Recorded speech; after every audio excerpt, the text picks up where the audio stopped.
Hey YouTube, what's going on? SciGuy29 coming at you here. Another video. Today is more of a memorial video. I want to honor my one and only trip to a World Series game. And that World Series took place in 1985.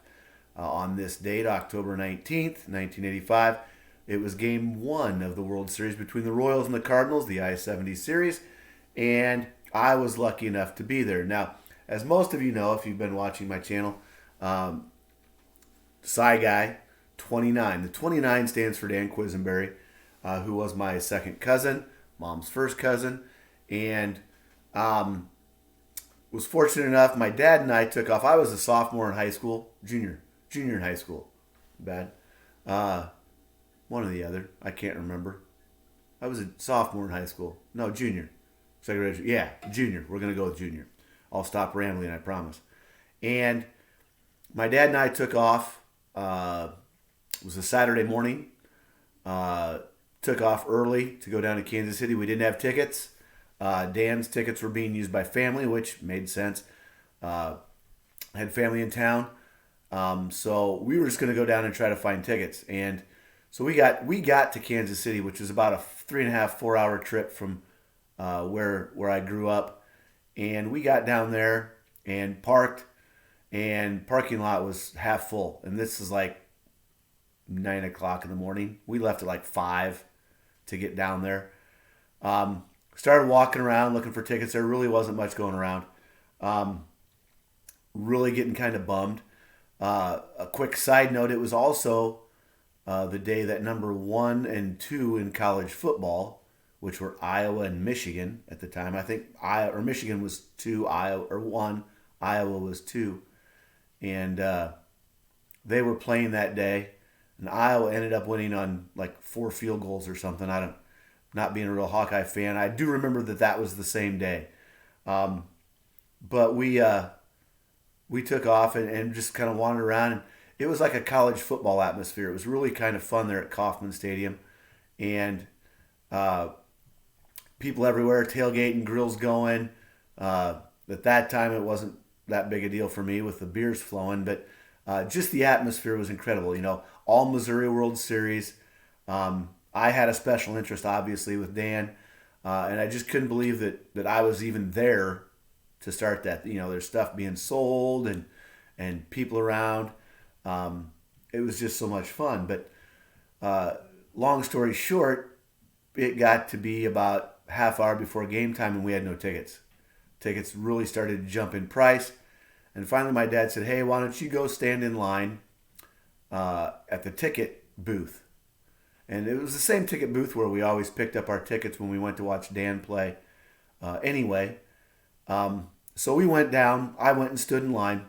And I was probably, I don't know, 20, 25 in line, somewhere in there. And I'll never forget, I was standing by the guy in front of me. His son was one of the camera operators, and he was in line to get tickets. And then the person behind me was kind of doing the same thing I was, just trying to find a way to get in. Well, lo and behold, as we were standing there, line started to move. And I'm like, oh crap, now what? I don't have enough money to buy tickets. I think I had probably $40 or $50 in my billfold, which for, sophomore, junior in high school, that was quite a bit of money. But I knew it wasn't going to buy 2 tickets to the game. And my dad showed back up. And I said, "We're moving." He goes, "What do you want me to do?" I said, if I get up there, I don't have enough money. He goes, so he handed me some money. And lo and behold, we got up there, and as you can see in this right here, that is my ticket to game 1 of the 85 World Series. Now, a couple other things you can kind of see. I'm going to go. This is a picture of me as a senior in high school. That's Dan in the middle, obviously, in the Royals uniform. I'm in the suit, and that's my dad on the other side of the picture. This is from my senior year. My choir, yes, I was in choir. I still perform in a church choir with a regional professional musical theater group here in town. I do that. But let's get back to the real story. 85 World Series ticket right there. I got to attend. These were tickets turned in by NBC personnel. that weren't being used. And the ticket, you're going to laugh at this. The ticket price was $30. It was in the plaza section. Now, if you've ever been to Kauffman Stadium, that's the upper bowl. Well, at that time, they've changed it. They've got all sorts of crazy names for it now. But this was the upper bowl of the lower level. We sat in the last row. This ticket was section 108, row double P, seat 105. Okay, we paid face value for tickets. So $60, here you go. We went in just as the national anthem was finishing, and we got to see the game, which was incredible. The only problem was the Royals lost that night. Dan did pitch, didn't pitch very well, gave up a run. They were already behind at the time, 2-1. So did get to see him. For those of you that remember, that was the whole, I call it the tarp incident, where Vince Coleman got caught in where the tarp rolled up. For those who don't know, with the AstroTurf field, they literally had along the first baseline a spot where the tarp would pull up and they could pull it out. He actually stepped in it. Something happened. He got hurt and didn't play.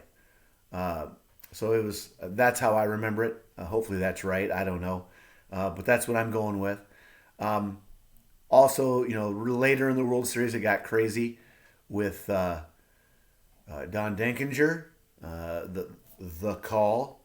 Cardinal fans know what I'm talking about, as do Royals fans and most baseball fans that were alive back then. Game 6. My parents were at Game 6. They were actually using Dan's tickets during Game 6 that night. So just incredible memories of a day with my dad.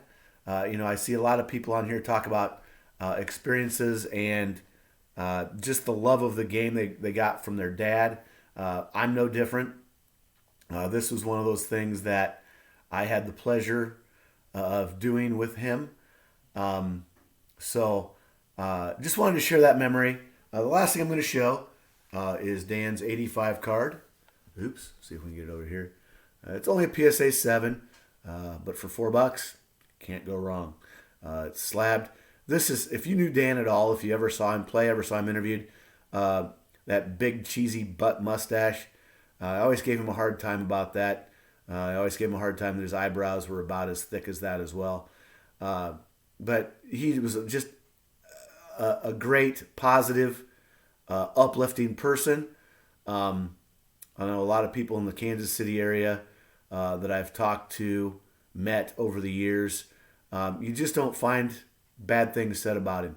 I'm a little biased with him being my cousin, and I'm going to be honest, my hero, my idol growing up, not just because he was a Major League Baseball player, but because of the person he was and what he believed in. So just wanted to share a quick memory with you. Ended up not being so quick, as I think I'm over 8 minutes now. But do you have that memory with your dad? Do you have that memory of a special game, a time you got to do something that normally you didn't get to do? So till next time, collect what you love what you collect.